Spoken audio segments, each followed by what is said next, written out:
बिस्मिल्लाहिर्रहमानिर्रहीम अस्सलामुअलैकुम ख़वातीनो हज़रात, मैं मोहम्मद शहजाद अब्बास हूँ और आप देख रहे हैं मेरा official YouTube channel.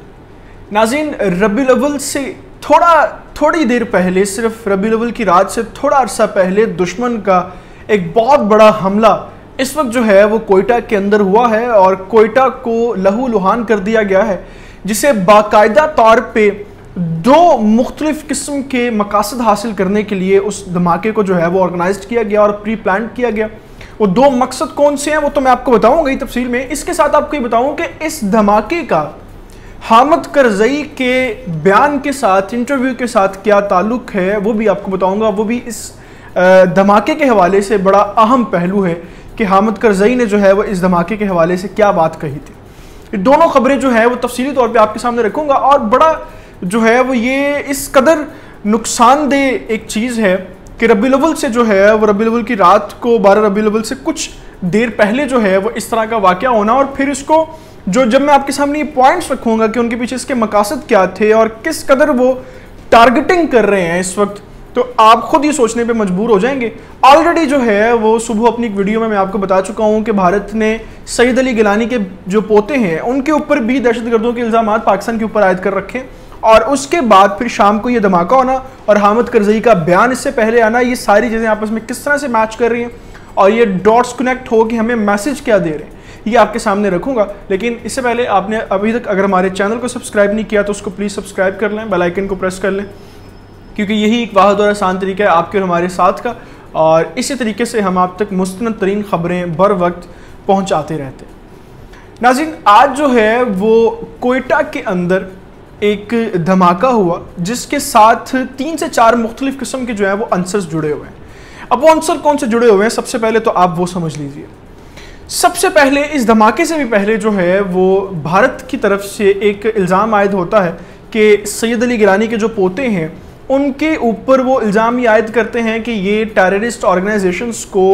By finance support करते हैं और उनको जो है वो हथियारात भी प्रोवाइड करते हैं और इनकी पुष्ट पनाही जो है वो पाकिस्तान करता है। इस इल्ज़ाम के साथ जो है वो उनको उनके सरकारी ओहदे से भी हटा दिया जाता है। अच्छा, इसके फ़ौरन बाद दूसरा जो है वो ये काम होता है कि हामिद करज़ई जो अफ़गानिस्तान के एक्स प्राइम मिनिस्टर हैं उनकी तरफ से एक इंटरव्यू आता है जो उन्होंने अमेरिकन एक न्यूज़ इदारे को दिया। उस इंटरव्यू के अंदर वो ये कहते हैं 2 से 3 वो बड़ी अहम बातें करते हैं। उन बातों को आपने समझना है और आपको आज के धमाका जो है उसकी जो नोयत है वो समझ आएगी। हामिद करज़ई साहब कहते हैं कि कंदूज के अंदर और कंधार के अंदर जो इस वक्त धमाके हो रहे हैं, आपको याद होगा कि मैंने 2 से 3 वीडियोस इसके ऊपर बड़ी डिटेल्स में की थी, आप चैनल के ऊपर जाके वो देख सकते हैं कि कंदूज के अंदर भी जो धमाका हुआ कमोपेश 100+ लोग उसमें जो है वो शहीद हुए और कंधार के अंदर भी जो कल परसों जो है वो सुबह धमाका हुआ उसमें भी 50 से ज़ायद लोग जो हैं वो शहीद हो चुके हैं। और ये दोनों धमाके जो थे वो अहले तशी की मस्जिद के ऊपर हुए थे। बड़ा डिटेल में मैंने इसको जो है वो इसकी सारी तफसीलात जो है वो बताई अपनी वीडियो में, आप वो देख सकते हैं। तो हामिद करज़ई ये कहता है कि जो कंदूज के अंदर और कंधार के अंदर इस वक्त धमाके हो रहे हैं उन धमाकों के पीछे दाइश है और दाइश को अफ़गान तालिबान की जो अबूरी हुकूमत है वो उसको कंट्रोल नहीं कर पा रही। अच्छा, एक चीज़ तो वो कहता है कि ये, दूसरी चीज़ वो ये कहता है कि पाकिस्तान की जो हुकूमत है, पाकिस्तान की हुकूमत अफ़गान तालिबान की जो हुकूमत है उस हुकूमत को कायम करने से ज़्यादा अफ़गानिस्तान के साथ जो सिविल रिलेशंस हैं उनको कायम करे। अफ़गानिस्तान की हुकूमत के अंदर पाकिस्तान कोई किसी किस्म का रोल प्ले ना करे, वरना जिस तरह के यहाँ पे धमाके हो रहे हैं और जिस तरह दाइश यहाँ पे जो है वो कंट्रोल अपनी गिरफ्त कर रही है, उसी तरह से पाकिस्तान को भी नुकसानात हो सकते हैं दाइश के हाथों। एक चीज़ आपने ये जहन में रखनी है। दूसरी चीज़ वो ये कहता है कि अफ़गान तालिबान जो हैं वो वहाँ पे अपनी हुकूमत वहाँ पे बना रहे हैं, उस हुकूमत को ख़त्म करें और उस हुकूमत के बरक्स वो सिविल इंतखाबात करवाएं पूरे मुल्क के अंदर और अफ़गान जो लोग हैं उनके चुनाव से, उनकी वोटिंग से जो हुकूमत बने उस हुकूमत के साथ वो मुल्क को चलाएं और सबसे पहले जो है वो अपनी पूरे मुल्क के अंदर जो इस वक्त इंतशार फैला हुआ है उसको कंट्रोल करें। और जैसे ही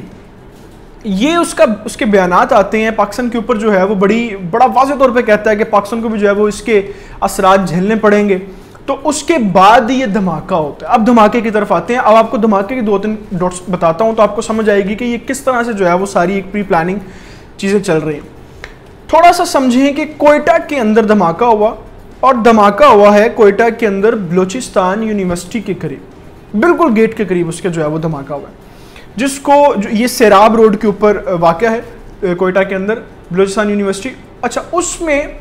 एक चीज़ आप इस वक्त ये देखें कि बलूचिस्तान यूनिवर्सिटी के ऊपर और उसके करीब धमाका क्यों है। उसके जो वहाँ पे सिक्योरिटी अहलकार थे, बताया भी ये जा रहा है कि जो सिक्योरिटी अहलकार थे उनको निशाना बनाया गया, लेकिन उस यूनिवर्सिटी के गेट के आगे उसको निशाना बनाया गया था। सबसे पहली चीज़ तो आप यहाँ पे ये नोट करें कि इस वक्त पाकिस्तान के अंदर जो अस्करी गिरोह रियासत और फौज के खिलाफ इस वक्त बगावत कर रहे हैं, उनमें एक गिरोह सर फहरिस्त जो है वो बलूचिस्तान से है, जो रियासत के खिलाफ इस वक्त लड़ रहा है। सारे बलोच उसमें शामिल नहीं है, कुछ ऐसे लोग हैं जिन्होंने अपनी कुछ महरूमियों को जो है वो एक फहरिस्त बना के उसके ऊपर रियासत से लड़ रहे हैं, हालांकि उसकी सारी डॉक्ट्राइन और वजह कुछ और। अब उनका मेन बयानिया ये है कि रियासत पाकिस्तान और ख़ासकर फ़ौज जो है वो हमें मार रही है, बेगुनाहों को मार रही है। और जबकि फ़ौज इस चीज़ की जो है वो तरदीद करती है, हम सब लोग इसकी तरदीद करते हैं कि फ़ौज जो है वो बिला वजह किसी बेगुनाह को क्यों मार सकती, वो बलोची हो, पंजाबी हो, सिंधी हो, कोई भी हो। अब इस बयानिए के ऊपर बलूचिस्तान यूनिवर्सिटी के आगे, ये बलोचों की जो वहाँ पे मेजॉरिटी है उस यूनिवर्सिटी के आगे इसका ये धमाका होना, और फिर एक तीर से जो है वो 2 निशाने बेसिकली किए गए। एक तो निशाना लगाया गया बलोचों को कि देखिए जी हमारा बयानिया भी यही है कि जो हमारे लोग हैं बलोच हैं, बलोचियों से रिलेटेड कोई चीज़ है उसकी जो है वो रियासत पाकिस्तान खुद उसके ऊपर हमले करवा रही है। दूसरा इसका क्या है कि सिक्योरिटी फोर्सेस के ऊपर धमाका हुआ है, तो सिक्योरिटी फोर्सेस को जो है वो वीक करने की जो प्लानिंग चल रही है, ये दोनों चीज़ें एक तीर से 2 निशाने। अच्छा, फिर दूसरी बात ये है कि जैसे ही हामिद करज़ई का बयान आता है कि पाकिस्तान को भी जो है वो इसके हालात और इसकी सारी जो नौयत है उससे झेलना पड़ेगा, उसके बाद ये धमाका होता है। और धमाके के जो है वो फ़ौरन बाद, यानी कुछ अर्सा ये भी गुजरता है, कुछ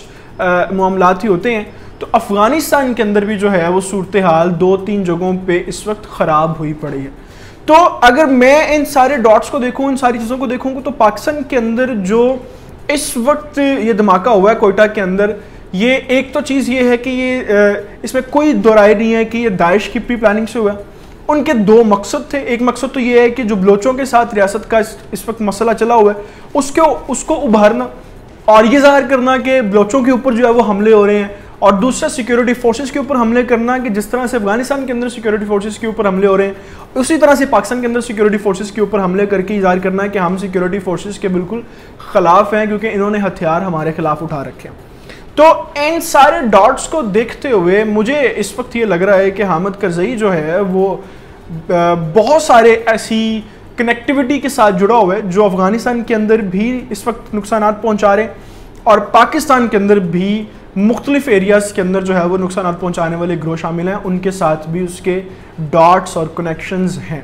वगरना इतनी सिमिलैरिटी इन 3-4 चीज़ों में एक ही दिन में नहीं होनी थी। और सेम वही कि जब सुबह सैयद अली गिलानी के पोते के ऊपर इल्ज़ाम पाकिस्तान के ऊपर आए, और कश्मीर के अंदर जो इस वक्त मामला चल रहे हैं, भारत कह रहा है जी हम जो है वो पाकिस्तान के ऊपर स्ट्राइक्स करेंगे, तो तीनों चीज़ें सिर्फ यही बता रही हैं कि पुष्ट पनाही इनकी जो है वो भारत से हो रही है, और उनको दाइश से जो है वो कभी अफगानिस्तान के अंदर और कभी पाकिस्तान के अंदर जो है वो हमले करवाए जा रहे हैं। बहरहाल ये मेरा ज़ाती तज्जिया है, लेकिन मुझे उम्मीद है कि इसके ऊपर जल्द ही जो है वो पाकिस्तान ऑफिशियल्स की तरफ से भी कोई ना कोई रिपोर्ट सामने आएगी, और मुझे उम्मीद है कि मेरे ये डॉट्स 110% कनेक्ट होंगे कि ये दाइश की तरफ से प्री प्लान्ड हमला इस तरह से किया गया। अभी मुझे आप इन सारी तफसीलात के साथ इजाज़त दीजिए। अल्लाह ताला से दुआ है कि अल्लाह ताला पाकिस्तान का हामी नासर हो, अल्लाह ताला पाकिस्तान के नौजवानों का हामी नासर हो। खुदा हाफिज़।